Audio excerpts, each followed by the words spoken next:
So hello all and welcome to today's video. So this is the part 2 of the activities in ADF. In the previous video, the same part 1, we have covered copy activity, we have covered lookup, and we have also covered if condition. Okay. So in today's video, we will be covering for loop, we will be covering store procedure, and we will be seeing set variable as well. Okay. So let's start. So in the previous video, we have taken an example where we are using a website to copy data from that website and store it in our ADLS. Okay. So we have already created a basic pipeline for that. So what does it do? It copy data from our website. Okay. And using ADF, it dumps the data to our ADLS. Okay. So this is the ADF and it dumps the data to the ADLS. So this is the workflow that we have created. Okay. So now what this pipeline did is it took a parameter which was a company name and it copied that particular company name data from that website. Okay. So for example, if I debug this pipeline, it will ask for a company name, and whatever company name I will pass, it will go and fetch the data from that website and dump it in our data lake storage. Now, what if we want data for multiple companies? Okay.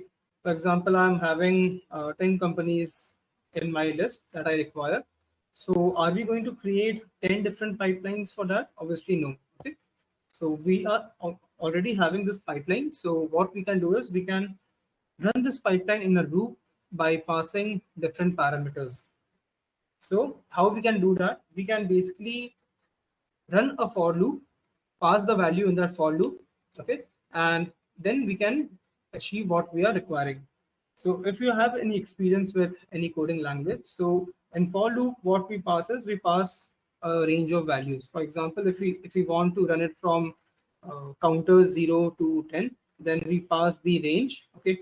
In Python, if we want to iterate it through some string, so we pass that string value in the for loop.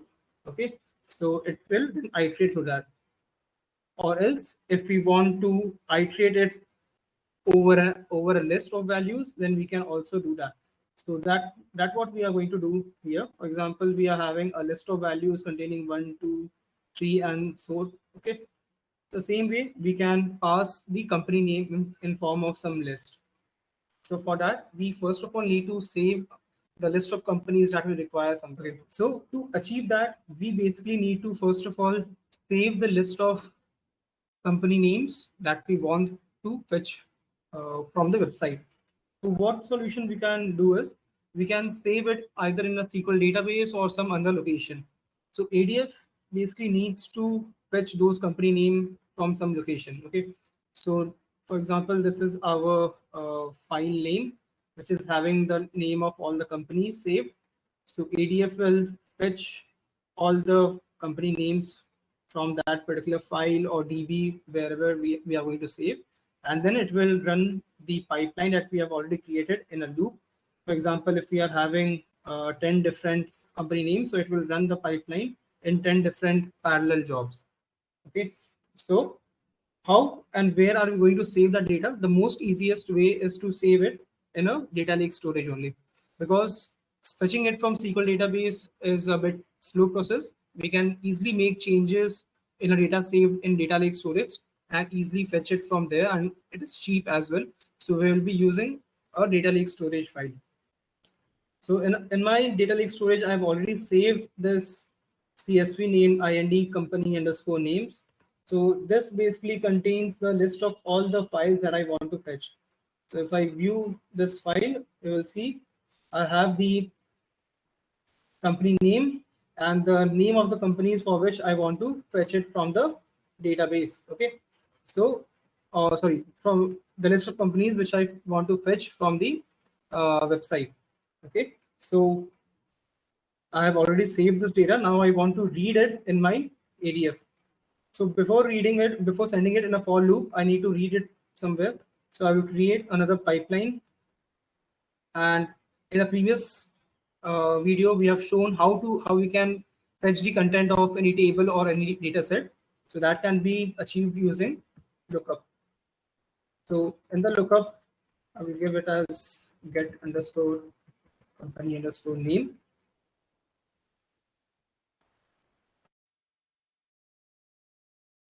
In the settings, I need to go and set the data set from where I want to get that data. So it is stock data container, and the file name that we have saved is the underscore comp underscore names. So I've set the file system name and the file name. Now let's debug it and see what kind of output it is returning to us. So I've debugged this and let's wait for the output. So the output is over here. So this output arrow, if you click over here, we will be seeing it is returning only first row, but we don't want only first row. So we'll again go on lookup and we will uncheck the first row only option. Now I will again go and debug. So first row option is only for getting the first row, but I want all the data saved in my CSV. So now when I again ran it, it gave me the list of all the company names in a list format. So this is the list that we want. Now I want to pass this list in the for loop. So in the activity tab, I have this for loop option. So for each is an activity provided in the ADF to run any job in a batch way or sequential way, but in a loop. So this for each needs to take some list that we are fetching from the data lake storage or some other data set. In our case, it is data lake storage. So we will be passing all that list in the for each. So in the settings tab, I need to pass that value. So this lookup value is giving us a list of items in a form of array. Okay, so which is having the company name from 1 to 10. Okay, so I need to pass this value inside the for loop. So this each single value isn't considered as an item in data factory. So each value inside a lookup or inside an array is considered as single item. So for now, I need to send this complete value as a complete value inside our for loop. So how we can do that? I will go to the for each option, and in the items tab, I need to pass the output that we are getting from lookup. So if we again check the lookup value, it is returning the array inside the value tag. Okay, so let's go to the for each tab again. Inside the items, I will write. So we have multiple options. So get company name is the activity name, and it is giving us ADF is recommending us the 4 options that we can get from the lookup activity. So as of now, I want the 4th one, which is output.value, because my whole list is in the value tag. So now I'm passing the output getting from the get company name activity and in the for each activity. So now for each has been initialized and we have passed the required value inside the for each loop. So now this for each loop needs to do something. Okay, it needs to execute a pipeline. So our base pipeline was already created. So this pipeline that we are referring over here, copy web ADLS, this will be triggered using the for loop. Okay, so this activity copy web ADLS used to take a parameter known as company name. Now that company name will be passed using the for loop, and the for loop value we are fetching from the lookup. I hope it is clear. So this is the flow. Lookup is getting all the value from the ADLS, the 9 or 10 company names that we have saved, passing in the for loop, and for loop will be calling this web ADLS activity. So going back to our for loop, in the for loop we need to add some activity. So we will be adding this. We need to call this copy web ADLS, which is a pipeline. So to call a pipeline, we already have this new activity known as execute pipeline. So in the for each, I will click on the edit section, and inside for each, I will add this execute pipeline. Okay, and in the settings tab, I will select the pipeline that I want to execute, that is copy web ADLS. Now it is recommending that the copy web ADLS takes a parameter. So what does this parameter is? Over here, this parameter is the item that we want to get from the for loop. So now we have this for loop. So inside for loop, I'm calling the already created pipeline. So this is a pipeline. Okay. So this is a pipeline, and this takes some parameter, which is the company name. Okay. So we will be passing the value that we are iterating using a for loop. So for example, for loop is iterating over values like 1, 2, 3, 4. So these are the single items. So I will be passing first of all 1, then I will be passing 2, then I will be passing 3. Okay. So these are items considered as items in the for loop. Okay. So I will be passing these values. So inside the for loop, I will be setting up the company name. So click on add dynamic content. And now it is recommending that it is inside a for loop. So for loop has single items. So I click on it. So it is giving the name @item. But the item is not having the company name itself. Okay. Because if we go back to the lookup activity, so lookup activity return the value in value dot company name. Okay, so I have just passed the value in the for loop, which is this list. Now this list contains another tag, which is the company name. So inside the for loop, the values that I need to give is item dot company name. So it might differ for you based on the name of column that you have. So as of now, I'm having company name, so I will be using that. Okay. So now my each company name will be passed in this for loop one by one. So our lookup is configured, our for each is configured. This for each is now going to trigger our copy web ADLS, which will further return the copy the data from our website to, I would say, website to data lake storage. Okay. So to execute it, we simply need to go and click on debug. So let's try this debug option. There is some missing part in the code because of which the pipeline will fail as of now. So to demonstrate that, I have just debugged it. So once I refresh it, you see the get company name lookup ran. It returned all the company names. Okay. And then the for each was triggered, and inside for each, my main execute pipeline is being triggered. If we now see, our pipeline is running, but now it is failing. Okay. And we are still noticing one thing. The pipelines are running one by one. Okay. The first pipeline ran, then the second pipeline ran, and then the third pipeline is running. So why is it happening? So in the for each activity, in the settings tab, we have this option of sequential and batch count. So as of now, it is running sequential because it is in the debug mode. So whenever we will add a trigger and run it using a trigger, then it will run parallelly.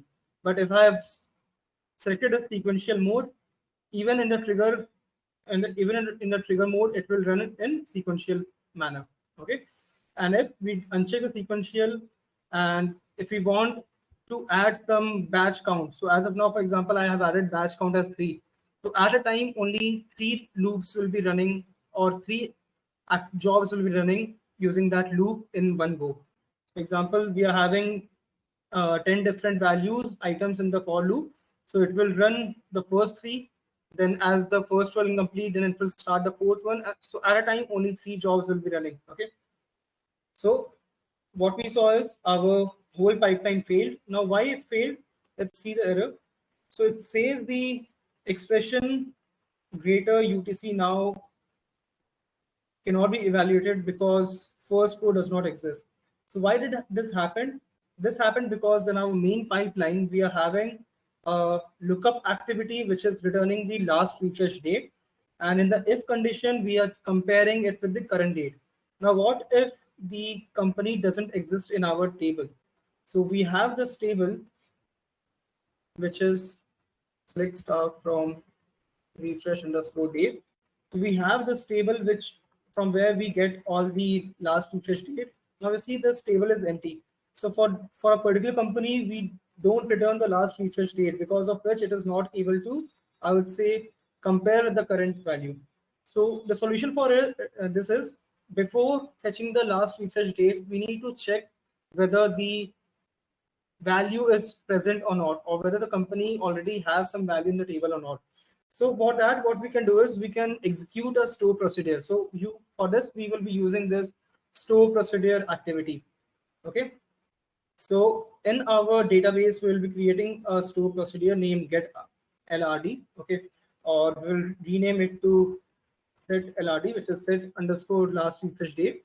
So it is a simple query which basically checks if our table is having the company name. So company name is the parameter that we'll be passing to this store procedure.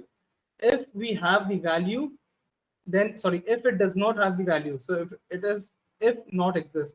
So if our store procedure is not having the value, then it will insert some date, which is the current date in our store procedure. Okay, so we'll be creating this store procedure and we will be executing it from the uh, data factory before fetching the last refresh date, for the check that some value is being returned in the lookup. Okay, so in the activity tab, I will be getting the store procedure, and the store procedure, I will be setting the store procedure that I want to run, that is set LRD. And over here, it takes a parameter, which is company name. So in the parameter, I will be passing the Python parameter, which is the company name. Okay.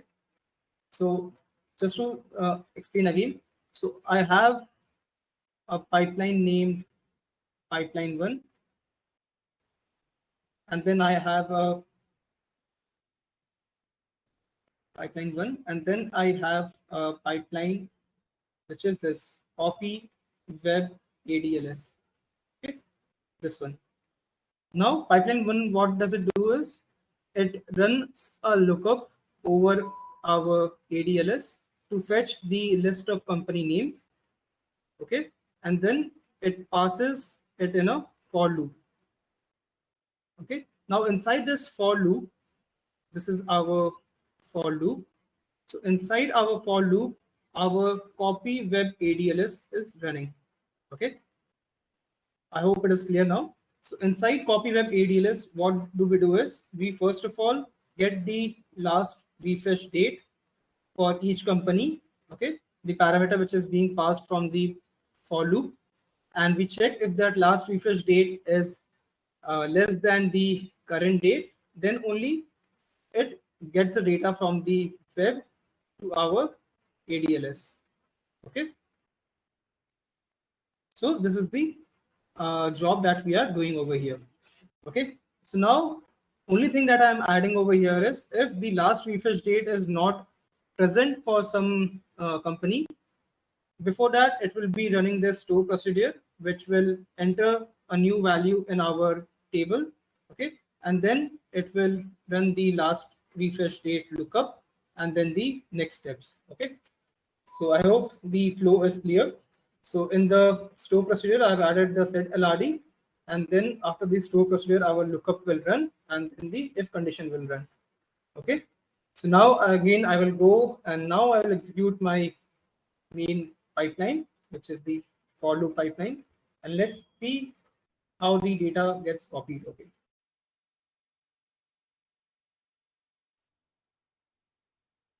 Okay, so now we see that the pipeline is complete and all the value that we have passed through the for loop, they have executed our pipeline that number of times. Okay, so now if we go back to our container and refresh, so we'll see all the files have been created over here with the required company names and their data. So this is how we basically run a for loop. So inside for loop, already explained, we have the sequential option, we have the batch count. If I want to run it only 3 jobs at a time, I can set 3 over here like this. Okay, and the for loop will only work in batch only when we run it through triggers. So we have learned about what are for each loop, and we have also learned about what and how we execute the store procedure. Okay, so moving next to the last activity that we have is the set variable. So set variable, just like the parameters, variables are also used to pass value to some of the activities. Only difference is we can change the value of a variable. Write our code in Python, SQL, or Java, or some similar, I would say, coding language. So over there, for example, we define a variable named as CTR. Okay? And at the later part, we can basically change the value of this variable.